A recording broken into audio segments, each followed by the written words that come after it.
No, ang gusto po ng brother ko and myself, sana po next time wag na po isama-sama yung mga pangalan po namin dyan ng mga tatakbo possible candidates, presidential, vice presidential. Audacia survey na kinomission ni Senator Riggs. Nung head-to-head si Sen. Rafi at si VP Sara, nag-fly sila for 46%. Is that something that you expected for your brother? No, ang gusto po ng brother ko and myself, sana po next time wag na po isama-sama yung mga pangalan po namin dyan ng mga tatakbo possible candidates, presidential, vice presidential.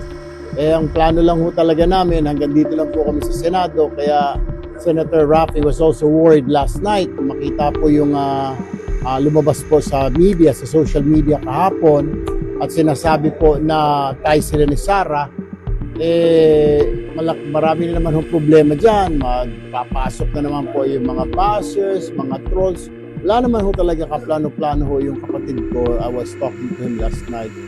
Or sino man po sa amin na to run for higher office sa 2028. Okay na ho kami dito sa Senado. We're happy na makatulong with craft laws. Pero po yung survey, pakiusap po namin si Senator Rafi, ako po, myself, baka pwede po sa mga susunod na survey, wag na ho muna isama yung mga pangalan po namin. Kasi marami naman po dyan mga magagaling din naman sa administration, sa opposition.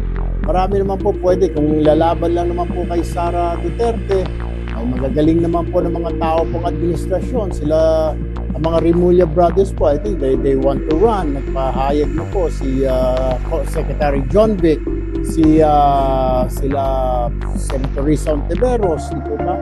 Ang Liberal Party, may mga tao po silang ipi-fill po yata. Doon ho muna kaya mag-concentrate itong mga survey groups po na ito rather than sa amin pa. Dahil gusto po namin tahimik po muna. Katatapos lang ho ng 2025. Talagang nabugbog po kaming magkakapatid sa mga batikos, sa mga banat. So, let's just leave please leave us alone. Huwag na muna nagsama po yung mga pangalan po namin. Not a chance, even if the figures in the surveys are stating na mataas. Hindi po we're happy where we're at. Pag-usapan na ho namin magkapatid kagabi. Hanggang dito lang po kami sa Senate. Marami naman ho dyan. Wag muna kami. I mean, why don't we try others muna kung hindi po sangayon yung ibang kababayan natin sa kay Sara, din may mga options naman. Kung hindi naman gusto po dito sa mga i-fill po ng administration, may mga other options pa naman po, di po ba? Bakit lagi ho kami itinuturo? I mean, we're just doing our job and we'll continue to do so our job. Kasi po, yun po yung trabaho ho namin ever since, kahit na before politics pa po, we're already trying to do our job. At sa media pa po kami, we're trying to help, di po ba? So bakit kami ho kaagad na naiisip na ipantatapat po kay Sara Duterte? Wala hong plano po kami na tumakbo for higher office. He told you that, sir, ni Sen. Rafi, na bothered at worried siya. Nag-usap po kami kagabi, so yun ho yung sinasabi ho niya na bakit daw napasama yung pangalan na naman niya. So we were kind of confused and nakakagulat. I mean, makita yung ganyan na bakit, at saka lagi na lang na ipinatatapat. Matagal na yan di ba? Matagal na. I think 2 years ago pa, sila ni Sara, yung mga surveys. Maganda nga basahin, pero hindi yun nalalaman ng mga tao na walang mo Madami yung tayong problema, wag muna yung mga survey. Let's just do our jobs. So, worried po kasi, sir, na maging object of bashing. Ang problema ho kasi, syempre, may mga followers po, supporters po si VP Sara, magagalit po, di ba? May mga supporters din naman po yung ibang grupo. Bakit ito lang ba? Ito lang ba pwedeng pantapat? Yung mga tulfo lang ba? Marami din naman po ng mga pwedeng tumakbo ho dyan, mga nagpahayag na, mga miyembro ng gabinete. Sa opposition po, sa liberal, meron na rin po mga nagpahayag po na gusto po nilang tumakbo. So, doon ho kaya muna, sila muna ilaban yung mga pangalan nila, sila ho kaya muna survey. Sino pwede mo? Di po ba si Secretary John Vic, nagpahayag po siya na he's ready. Si Senadora Risa Ontiveros, si Senator Trillanes kamakailan, sabi niya si Mar Rojas, they're fielding sa former Senator Mar Rojas kung ayaw ni former VP Leni Robredo. So yun yung mga options ng mga tao. Pero malayo pa ho yan kasi why are we talking of 2028 election, 2026 pa lamang po tayo ngayon. Ang dami yung problema. Ang dami yung problema we're facing right now. I mean, produkto ng petrolyo, napakamahal, food, low wages, healthcare, etc. Kung problemahin natin yung sino magiging susunod natin Pangulo 28, 2 years pa ho yan. Tapos meron pa tayong problema ngayon, impeachment dito sa Senate.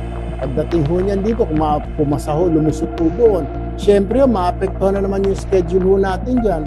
Napag-usapan initially na MWF daw yung impeachment trial, TTH lang yung mga session, mga committee hearings.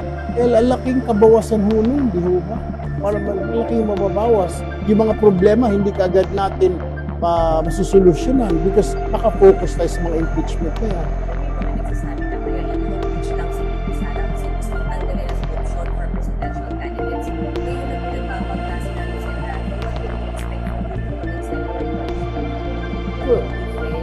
Yes, we will. Kung ano yung ilalatag po na mga mga katibayan, ay doon ho tayo magbe-base. Pero kung mga hearsays po yan, o sinasabi ng AMLAC, ito yung mga bank accounts nila, ito yung mga ganito ganon. O, ako mismo siguro, I will ask AMLAC, patingin nga, saan ba ninyo nakuha yan? Kasi people will ask that, yung mga supporters po ni Sara will ask that. Saan nila nakuha yan? Okay, paano nila nakuha? And I'll ask the same thing.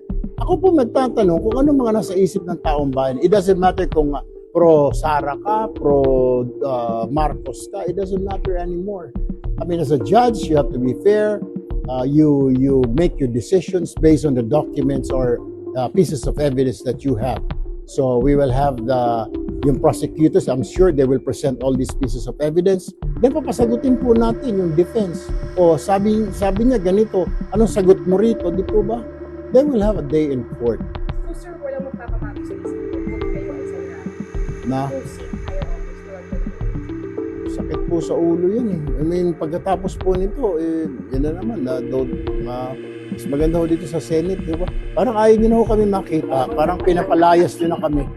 We don't like that. Thank you, sir. Okay na. Salamat po. Thank you.